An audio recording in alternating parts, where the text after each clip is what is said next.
बिस्मिल्लाहिर्रहमानिर्रहीम। मेरा नाम डॉक्टर अजीज़ुल कादिर है और मैं पल्मोनोलॉजिस्ट हूँ, यानी माहिर अमराज़ सीना। मैं आज आपके सामने कुछ गुज़ारिशात पेश करूँगा। ख़ासकर आजकल आप जानते हैं कि कोरोना या कोविड-19 एक आलमी वबा की शक्ल इख्तियार कर चुका है। इसके अलावा मैं आपको दमा और COPD के बारे में चंद बातें बताऊँगा। जहाँ तक कोरोना की बात है, आप सब जानते हैं कि ये एक आम ज़ुकाम की शक्ल की एक बीमारी है, लेकिन इसमें और कोरोना में और आम ज़ुकाम में फ़र्क ये है कि ये एक बिल्कुल नए वायरस यानी जिसको नोवल कोरोना वायरस कहते हैं उसकी वजह से है। और चूँकि अवाम में, इंसानों में इसके अगेंस्ट कोई क़ुव्वत मुदाफ़त पहले मौजूद नहीं थी, इस वजह से ये एक आलमी वबा की शक्ल इख्तियार कर चुका है और इसकी वजह से कई अमवात हो रही हैं। 90 से 95% ये बीमारी खुद ब खुद ठीक हो जाती है, लेकिन 5% लोगों में ये सीरियस हो सकती है और उनमें से भी 2 से 3% लोग ऐसे होते हैं कि जो मौत का शिकार हो सकते हैं।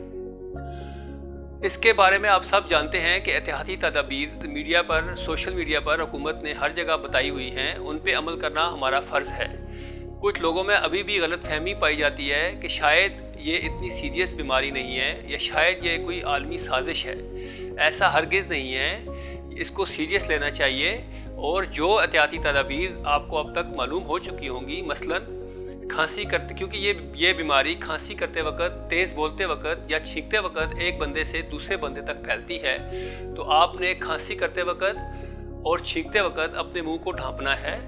इसके अलावा आपने सोशल डिस्टेंसिंग का ख्याल रखना है और भीड़ वाली जगहों पे नहीं जाना है ताकि एक बंदे से दूसरे बंदे तक ये बीमारी मुंतकिल ना हो सके। बार बार हाथ धोने हैं सैनिटाइज़र के साथ या साबुन के साथ। अब दमा के बारे में कुछ मैं कहता हूँ। दमा एक ऐसी बीमारी है जो बहुत कॉमन है और यह आपको मालूम होना चाहिए कि हर दमा एलर्जी नहीं होता और हर एलर्जी दमा नहीं होती, लेकिन 90 से 95% दमा एलर्जी की वजह से ही होता है। और इसकी वजूहात में अस्थमा के कुछ ट्रिगर्स होते हैं, यानी कि कुछ ऐसी चीज़ें होती हैं जिससे आपका दमा बिगड़ सकता है। मसलन मौसम का बदल जाना, पोलन या ठंडे मौसम की एलर्जी। ठंडे मौसम में कुछ लोगों को दमा हो जाता है या पोलन की वजह से दमा हो जाता है, या आपके खाने में कुछ ऐसी अशिया होती हैं जिससे आपका दमा बिगड़ सकता है। इसके अलावा मट्टी यानी कि डस्ट एलर्जी बहुत कॉमन है। घर में पालतू जानवर, ख़ासकर परिंदे या फर वाले जानवर। इसके अलावा एक्सरसाइज या मोटापा ये भी दमा को बिगाड़ने में का बायस बन सकते हैं। दमे का इलाज, कुछ लोगों में ये मशहूर है कि दमा दम से है और दम लेकर ही जाता है। ऐसी कोई बात नहीं है। दमा काबिल इलाज मर्ज है। 90 से 95% लोग दमे से मुकम्मल सेहतयाब होकर तकरीबन अपनी नॉर्मल ज़िंदगी गुजार सकते हैं। हाँ, ये हो सकता है उनको 1 या 2 दवाएं जो इनहेलर की शक्ल में होती हैं वो वक्तन फ़वक्तन इस्तेमाल करना पड़ सकती हैं। अब यहाँ तक बात इनहेलर्स की है तो लोगों में इसके बारे में बहुत खौफ और एप्रीहेंशन पाई जाती है। इनहेलर्स बिल्कुल ख़तरनाक नहीं होते। ये दमे की बीमारी के आखिरी हल भी नहीं होता जो लोगों में आमतौर पे मशहूर है। ये दमे की बीमारी में सबसे पहले शुरू कराए जाते हैं क्योंकि इनमें दवाई की मिकदार बहुत कम होती है और ये बिल्कुल भी आपकी सेहत के लिए नुकसानदेह नहीं होते, ना ही इनसे कोई आदत पड़ती है जैसे कि लोगों में मशहूर है।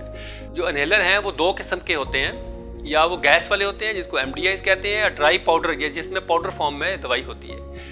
इलाज के लिहाज से इनको हम 2 किस्मों में तकसीम कर सकते हैं। एक वो होते हैं जो रिलीवर होते हैं, जब आपको दमे का अटैक होता है तो आप फ़ौरन वो इस्तेमाल करते हैं, और दूसरे इनहेलर वो होते हैं जो कंट्रोलर कहते हैं, जो आपने लगातार इस्तेमाल करने होते हैं और आपकी अलामात के मुताबिक उसकी दवाई, उसकी खुराक कम या ज़्यादा की जा सकती है।